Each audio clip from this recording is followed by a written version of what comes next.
Central hall में आज NDA अपना शक्ति प्रदर्शन करेगा। एनडीए लोकसभा सांसद 293 हैं, आपको जानकारी दे दें, राज्यसभा सांसद 119 हैं, निर्दलीय सांसद 2 हैं और मनोनीत सांसद 7 हैं। अपनी शक्ति का प्रदर्शन आज संसद के सेंट्रल हॉल में एनडीए की तरफ से किया जाएगा और इसके बाद पीएम को संसदीय दल का नेता चुना जाएगा।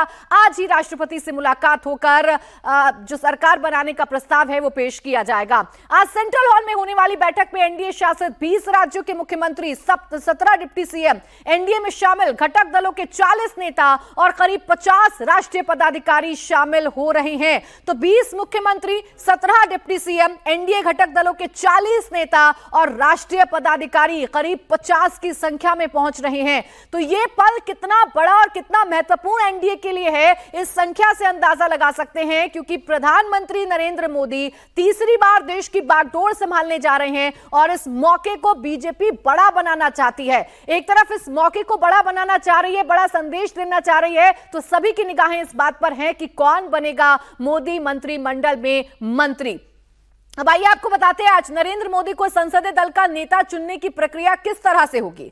सेंट्रल हॉल में बैठक में नरेंद्र मोदी के नाम का प्रस्ताव किया जाएगा, फिर प्रस्ताव का समर्थन होगा और उन्हें नेता चुन लिया जाएगा और इसके बाद नरेंद्र मोदी का संबोधन होगा। तो ये बैठक सुबह तकरीबन 11 बजे के करीब होगी और इस बैठक में एनडीए के जो तमाम घटक दल हैं, जो सांसद हैं, वो मिलकर नरेंद्र मोदी को संसदीय दल का नेता चुनेंगे और इसके बाद पीएम का संबोधन होगा और फिर राष्ट्रपति के पास जाकर ये जो समर्थन चिट्ठी है एनडीए के नेताओं की सौंपी जाएगी। नई सरकार बनाने का जो दावा है वो आज पेश किया जाएगा। जानकारी ये है कि नरेंद्र मोदी के साथ जेडीयू खेमे से नीतीश कुमार, टीडीपी से चंद्रबाबू, जो नायडू हैं वो भी मौजूद रहेंगे और एकनाथ शिंदे भी मौजूद रहेंगे। क्या चल रहा है दिल्ली में? जबरदस्त हलचल है इस वक्त और जबरदस्त हलचल इस वजह से है कि आखिर कौन से कोटे से कौन सा चेहरा मंत्री बनने जा रहा है। तमाम मेरे सहयोगी इस वक्त हमारे साथ बने हुए हैं। नीतीश चंद्रा हमारे साथ है, विशाल पांडे हमारे साथ है, टी राघवन हमारे साथ है और अविनाश तिवारी भी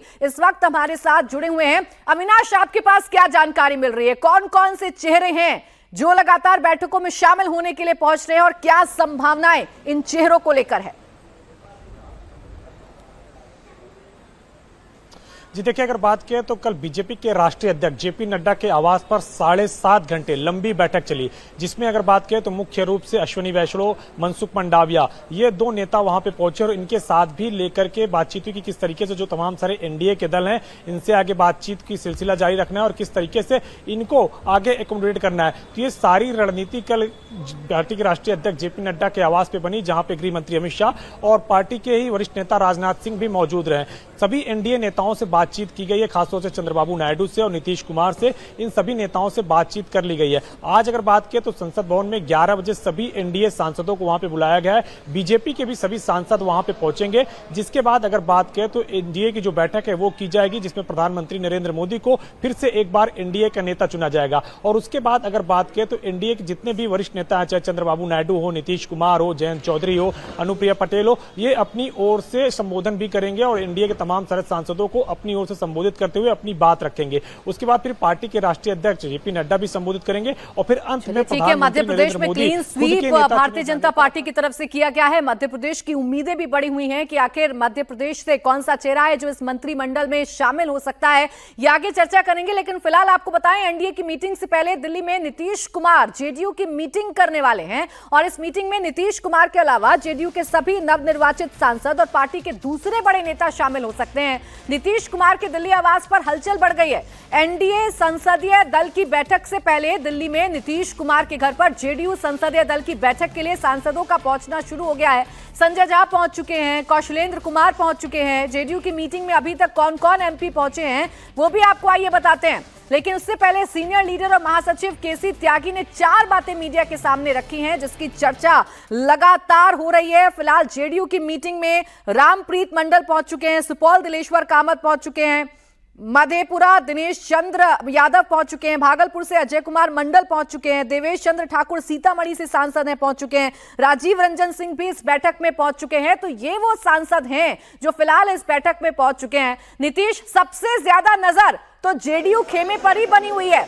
बार्गेनिंग करेंगे नीतीश कुमार, किन चेहरों को मंत्रिमंडल में शामिल करवाएंगे, कैसे जातीय समीकरण सेट किया जाएगा, सब कुछ इस बैठक के बाद डिसाइड होगा। जी हाँ, बिल्कुल। देखिए, जिस तरह के आंकड़े आए हैं उसके बाद निश्चित रूप से जेडीयू की जो पूछ है बढ़ गई है और यही कारण है कि नीतीश कुमार के आवास के बाहर काफी भीड़ है मीडिया कर्मियों की।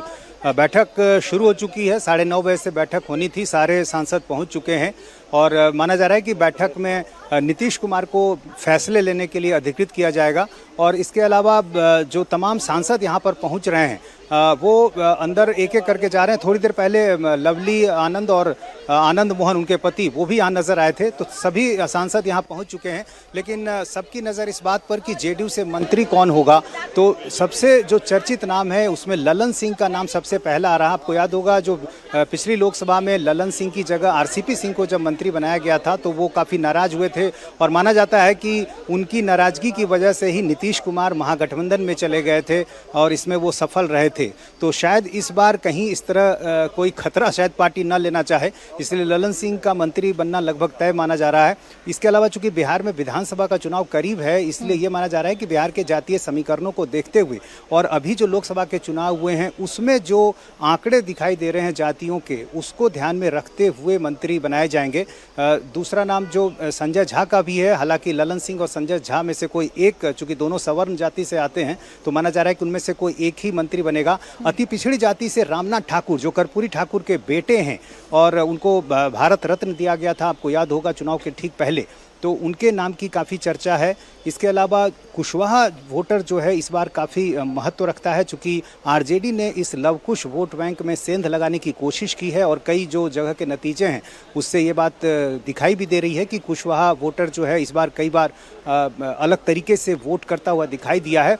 तो वाल्मीकि नगर से सुनील महतो, जिनके पिता वैद्यनाथ महतो भी सांसद हुआ करते थे, कुशवाहा जाति से आते हैं, उनके नाम की चर्चा है। तो जाहिर है जातीय समीकरणों को ध्यान में रखकर ही जो मंत्रियों का चुनाव किया जाएगा और ये वो संभावित नाम है जिनके बारे में ये माना जा रहा है कि वो बिहार से मंत्री होंगे। इससे पहले नीतीश कुमार जब यहाँ पिछले 2 दिनों से हैं तो लगातार नेताओं से मिलने का सिलसिला उनका जारी रहा।